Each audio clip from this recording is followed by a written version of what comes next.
네, 국민의힘과 이준석 전 대표가 내일 법원에서 세 번째 맞붙습니다. 당헌 개정과 정진석 비상대책위원회를 둘러싼 가처분 신청 사건 신문이 한꺼번에 열리는데요. 이번에도 치열한 공방이 예상됩니다. 임성호 기자가 보도합니다. 서울 남부지방법원이 이준석 전 대표와 국민의힘의 세 번째 가처분 신문을 진행합니다.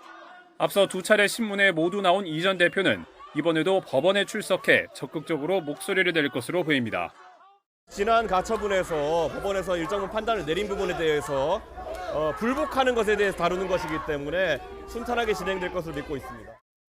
이 전 대표가 법원에 낸 가처분 신청은 모두 5건. 이번 신문에선 국민의힘이 문제없이 비대위를 출범시키기 위해 당헌을 개정한 걸 무효로 해달라는 세 번째 가처분 신청의 정당성을 살핍니다. 여기에 더해 정진석 비대위원장과 비대위원 6명의 직무를 정지해달라는 네 번째, 5번째 가처분 신청도 함께 신문합니다. 법원이 어느 쪽에 손을 들어줄지 관심인데 첫 신문에서 주호영 비대위 효력을 정지시키며 승기를 잡았던 이 전 대표가 이번에도 유리할지에 대해선 의견이 분분합니다.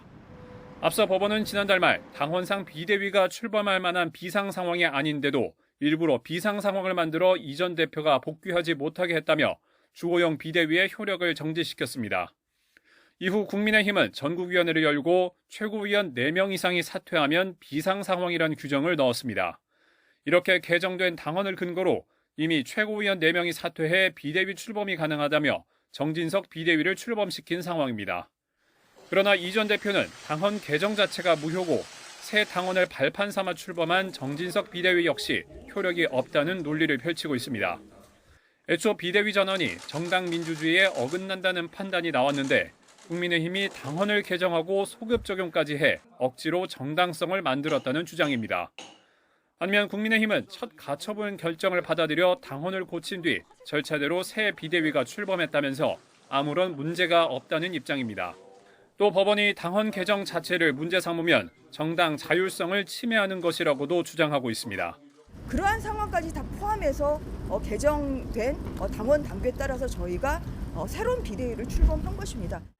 자신의 정치적 운명이 걸린 이 전 대표와 비대위를 토대로 당 안정화에 주력하고 있는 국민의힘.